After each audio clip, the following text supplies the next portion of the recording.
It's not your imagination. Cars really do have faces, and lately, those faces are starting to look angrier than ever. From wide, snarling grills to sharp, piercing headlights, even everyday family cars now look like they're out for blood. But this isn't just a design trend, it's a psychological shift. And on Revved 2 Riches, we're digging into why your next car might be scowling at you. Look at a Mazda Miata. Its round headlights and soft smile give it a cheerful, puppy-like charm. A Lamborghini, on the other hand, has a predatory glare, sharp lines, and the face of a beast about to strike. A Rolls-Royce? Regal, calm, like a dignified old man who's seen everything. Designers don't build these faces by accident.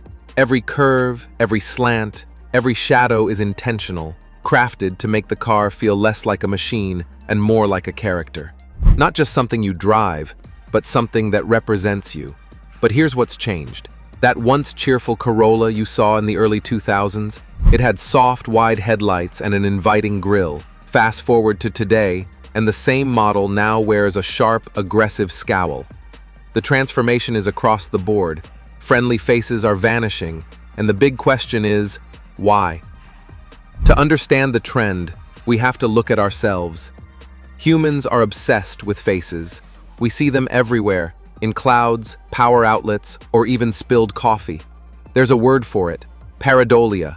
Our brains are wired to detect faces, even when they're not real. It's a survival instinct. Spotting a face, friend or foe, helped our ancestors stay alive. That instinct hasn't changed, and today it drives everything from art and architecture to the front end of your vehicle. Car designers understand this. The headlights become eyes, the grille becomes the mouth, the logo, a nose.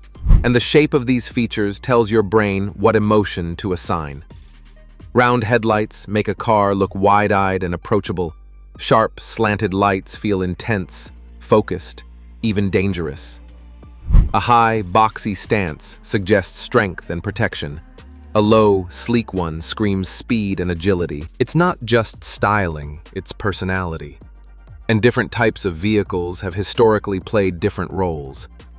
Family cars once had soft curves and gentle features that said, "I'm safe, I'm reliable." Think Volkswagen Beetle or the original Mini Cooper.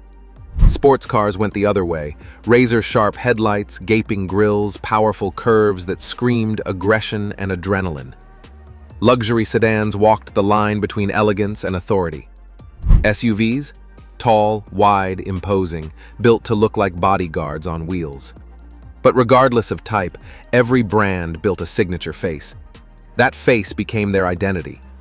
The BMW kidney grille, Audi's single-frame front, Porsche's unmistakable headlights. It didn't matter if the car was a hatchback or a hypercar, the face stayed consistent. Because familiarity builds trust, and in a world full of vehicles, standing out while staying recognizable is everything. Then, electric vehicles changed the rules. EVs don't need big grills for engine cooling. So when Tesla introduced a smooth, grille-less front, it looked almost alien. Some people loved it. Others found it unsettling. But Tesla had an edge, first-mover advantage and a cult following. For them, minimalist became iconic. New EV companies like Polestar, BYD, and NIO didn't have that luxury. They needed attention, and fast. So they went bold, futuristic, aggressive, razor-thin lights, angular faces, every line sharper than the last. These cars don't roar, they hum. So the aggression moved from sound to shape. In a silent EV, the face does all the talking. It says, "I belong on this road, I deserve your attention." And it works. The visual volume got cranked up. Legacy automakers took note. Even though their EVs didn't need grills either, they kept them for identity. BMW held on to its kidney shape. Mercedes kept its bold front styling. The grills now serve no mechanical purpose, but they still mean something. They connect the future to the past. Soon this aggressive aesthetic began bleeding into non-electric cars too. Look at the evolution of the Toyota Corolla or the Honda Civic. Once approachable, now both wear expressions that could cut glass. Wide, angular mouths, narrowed LED eyes. Even your neighbor's minivan looks like it's ready for a fight. Market research backs this up. People now associate aggression with modernity, confidence, and high-tech innovation. Friendly no longer sells. In an age of algorithms and social feeds, sharper cars grab attention. They look better in photos, they get more clicks, and they spark stronger reactions. There's function here too. As headlights evolved, from halogen to projector to LED, they got smaller and more flexible. Designers gained new freedom. With compact LED units, they could create sleeker, more precise headlight shapes. And sharper shapes often mean better aerodynamics.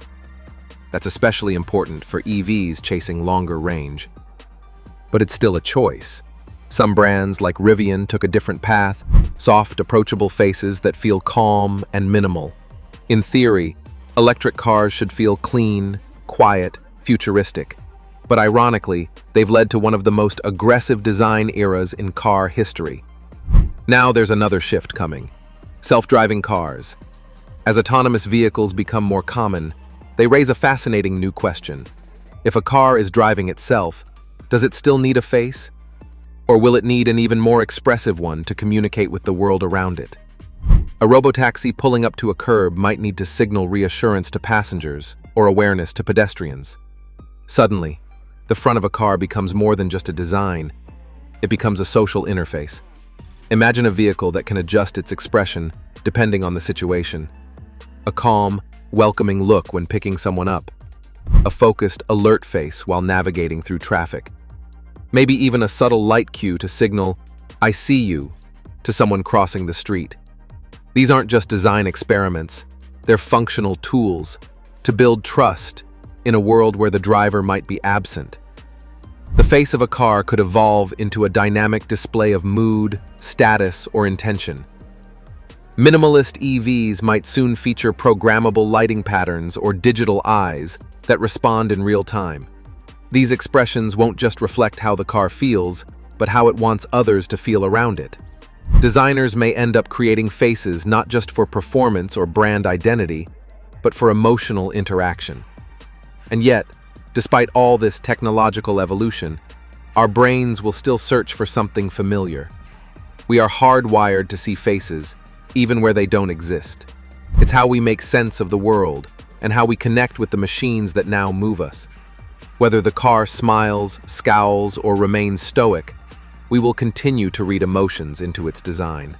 Because we're not just looking for function, we're looking for a reflection of ourselves. So the real question isn't whether future cars will have faces. It's what kind of faces we want to see. Friendly? Fierce? Familiar? The shape of a car's front is no longer just about style. It's about identity, how it makes us feel, how it communicates, and how we see ourselves through it.